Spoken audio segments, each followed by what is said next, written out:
नमस्ते दोस्तों। आज हम बात करेंगे डॉक्टर के साथ बनेली घटना पे।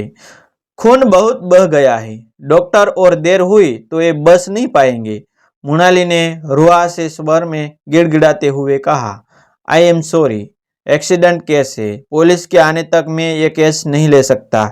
यह कहकर डॉक्टर तीव्रता से अपने कक्ष में चला गया। उस बड़े से सरकारी अस्पताल के असीमित गलियारे में खड़ी मृणालिनी अपने आप को बेहद असहाय महसूस कर रही थी। मैडम, आवाज सुनकर वह चौंक गई।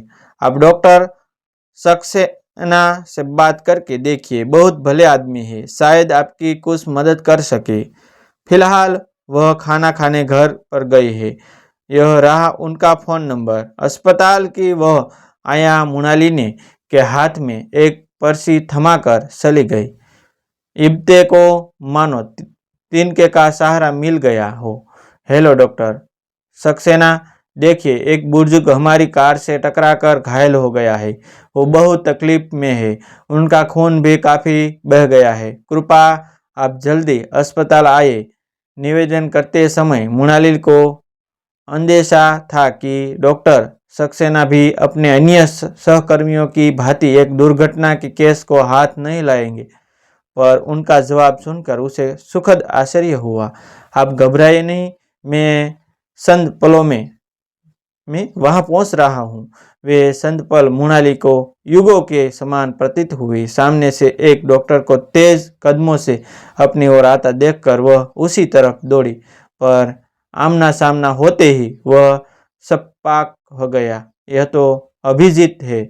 अभिजीत ने भी मृणाली को पहचान लिया। आप यहाँ? अभिजीत ने प्रश्न किया। जी, मृणाली ने झुकी नजरों से जवाब दिया। जो बुजुर्ग हमारी ही कार से टकराकर, ओहो, कहाँ है वो? एक्सीडेंट कितनी देर पहले हुआ? जी, तकरीबन 1 घंटा पहले। कार आप चला रही थी? मरीज का परीक्षण करते हुए अभिजीत ने पूछा। मरीज का परीक्षण करते हुए अभिजीत ने पूछा। जी नहीं, कोई और। कोई और? मृणाली ने आसपास किसी को न देख पाकर अभिजीत ने उसे प्रश्न भरी नजरों से देखा, पर कहाँ कुछ नहीं। मृणाली का दिल कर रहा था कि धरती फटे और वह आस में समा जाए। आलोक पर उसे बेहद गुस्सा आ रहा था। हवाई जहाज की तरफ कार चलाते हैं, और आज तो पी भी रखी थी। न लाल बत्ती देखी, न सड़क पार करते उसे बूढ़े को उसके तो होश उड़ गए थे। मगर आलोक गुस्से से बिफर रहा था। डैम दिस ओल्ड मैन, जब चला नहीं पाता जाता तो घर से निकलते ही क्यों है? उसके लाख कहने पर भी आलोक उसे घायल बुजुर्ग को अस्पताल ले जाने को तैयार नहीं हुआ। डोंट बी इन एडमिट, ऐसा तो रोज सड़कों पर होता है। वही रुके तो फंस जाएंगे। चलो यहाँ से। मृणाली ने दृढ़ता से मना किया तो झुंझला कर वह उसे वही छोड़ दे गया। सड़क के बीचों बीच उसका ऐसा रूप देखकर वह हतप्रभ रह गई। चोट काफी लगी है। चोट काफी लगी है। यह आपने बहुत अच्छी किया जो आप बिना डरे इन्हें यहाँ ले आए। फिर अभिजीत उसे बुजुर्ग को रहम पट्टी के लिए स्ट्रेचर पर अंदर ले गए। बाहर सहाय दर्द कोहरा सा रहा था। थकान से बेहाल मृणाली ने गलियर में पड़ी बेंच पर बैठकर अतीत की यादों में खो गए। प्रोफेसर मथुर के घर में बहुत गहमी थी।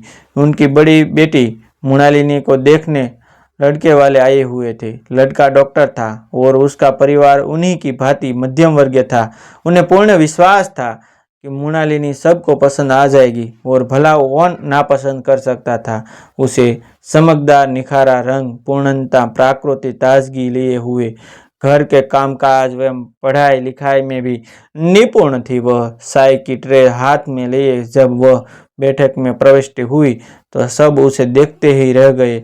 हल्के गुलाबी रंग की साड़ी में उसकी दुधिया रंगत और निखर आई थी।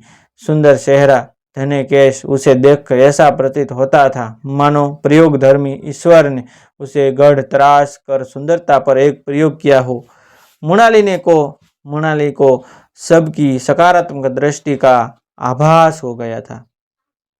पर साई थमाते हुए जब उसने लड़के को देखा तो उसे एक धमाका सा लगा।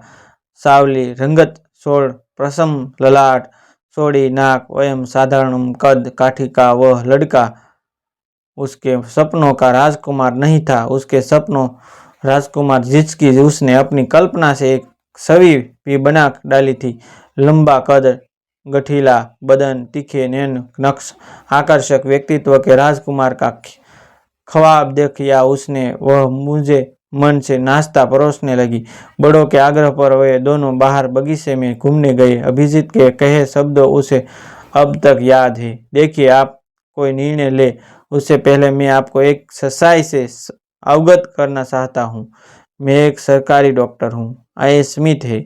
बहुत ऐश्वर्यपूर्ण जीवन का वादा तो नहीं कर सकता, पर आपको सब सुख देने का प्रयत्न जरूर करूँगा। आपकी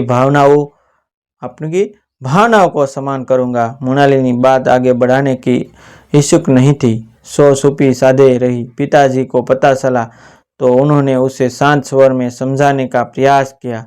लड़का मेहनती, स्पष्टवादी एवं सरल है। बेहद सभ्य लोग हैं। बहुत देखभाल कर ही बुलाया था उन्हें यहाँ। क्या कमी है लड़के में? क्या कमी है लड़के में? कुछ खास भी तो नहीं है। मृणालिनी का जवाब सुनमा गुस्से से बिखर पड़ी, पर वह टस से मस न हुए। कैसे त्याग देती है वो अपने सपनों को? बात एक दो दिन की नहीं बल्कि जीवन भर की थी। गुजर बसर उसे करनी है। इस निर्णय से उसकी रजामंदी बहुत जरूरी है। रहने दो, यह कहकर पिताजी ने माँ को शांत करा दिया। जीवन पुनः सामान्य गति से चलने लगा। फिर एक दिन मृणालिनी की मुलाकात आलोक से हुई। आलोक को देखकर उसे लगा मानो उसका सपना साकार हो गया हो। राजकुमार सी शकल सूरत और वैसा ही रहन सहन पहली मुलाकात ही मृणालिनी को प्रभावित कर गए। गजब का आकर्षण यहाँ आलोक को भी अपनी ओर प्रशंसा भरी नजरों से देखते हुए वह सुखसाया गई। कितनी अच्छी लगेगी इसकी और आलोक की जोड़ी। उसका मन सपने बनाने लगा और आज आलोक के आग्रह पर वह उससे मिलने गई। वह उसे शहर के नामी डिस्कोथेक ले गया। वहाँ की साज सज्जा और चमक दमक देखकर मृणालिनी की आंखें सूंधिया गई। उसे विस्मित देखकर आलोक को बेहद खुशी हो रही थी। सबको धन दौलत की चमक दमक से असंभवित कर देना उसे बहुत माथा भाता था। जोरों से बजाता पाश्चात्य संगीत, रंगीन रोशनियों में नहाए थिरकते बदन, शराब की गंध, मृणालिनी का दम घुटने लगा। पर उसकी मनोस्थिति से अनभिज्ञ आलोक बहुत जोश में था। वह शायद ऐसे माहौलों का अयादी था। शराब के नशे में आलोक के कदम डगमगाने लगे। आज उसके आंखों में मृणालिनी को प्यार नहीं बेहसीपन नजर आया। वह सहम गई। उसके अंदर कुछ टूट सा गया, मानो उसके इंद्रधनुषी सपनों पर काली स्याही के सीटे पड़ गए। वो वापसी में आलोक कार बहुत तेजी से चला गया था। उसने धीरे चलाने का अनुरोध किया तो वह ठिठाई से हंसते हुए बोला, अपोल स्ट्रा है, कोई बैलगाड़ी नहीं। वैसे भी धीरे चलने पीछे रह जाना मेरी फितरत में नहीं है। थोड़े दिनों में तुम्हें भी आदत पड़ जाएगी। फिर एकाएक वह बड़ा सामने आ गया। वो अब बात करने की स्थिति में है। डॉक्टर अभिजीत की आवाज़ उसे वर्तमान में खींच लाई। मैंने उनके घर वालों को भी खबर कर दी है। आप परेशान न हो, मैं सब संभाल लूँगा। रात काफ़ी हो चुकी है, चलिए मैं आपको घर तक छोड़ देता हूँ। सारी रात मृणालिनी सो न सकी। रहकर अभिजीत का शहर आंखों के आगे घूमता रहा। तन्मयता से मरीजों के देखते हुए, उन्हें शांत स्वर में इलाज के बारे में बताते हुए सच कितनी विनम्रता और धैर्य झलकता था उनके मुख पर। कितनी परिपक्व सोच थी उनकी, कितनी गहराई थी उनके चरित्र में और कितना अपनापन था अभिजीत के व्यवहार में। आलोक के स्वार्थपूर्ण व्यवहार ने आज उसकी आंखें खोल दी थी। आज उसे एहसास हो रहा था कि इंसान का व्यवहार ही उसकी सुंदरता का सही मापदंड है। सुखी एवं शांतिपूर्ण दाम्पत्य जीवन के लिए जोड़ी का बहुत अच्छा दिखाना ही काफ़ी नहीं है होता। आपसी समझ, संयम एवं विचारों का मेल सर्वाधिक आवश्यक होता है। काश कि उसने अभिजीत के शादी के प्रस्ताव को ठुकराने की मूर्खता न की होती, पर अब क्या हो सकता था। हालांकि अभिजीत ने बीतों बातों पर कोई मालव जाहिर नहीं किया था, पर अब वे उसे जीवन साथी के रूप में स्वीकार करेंगे, ऐसी आशा करना भी व्यर्थ था। खैर, जो भी हो, अब उसने फैसला कर लिया था कि वह आलोक से शादी हरगिज नहीं करेगी। अगली सुबह मोनाली ने अस्पताल जाकर उस बुजुर्ग के परिवार से भी माफ़ी मांगी। उनके इलाज का खर्च देकर वह निकली ही रही थी कि अभिजीत से सामना हो गया। आप इतनी सुबह यहाँ?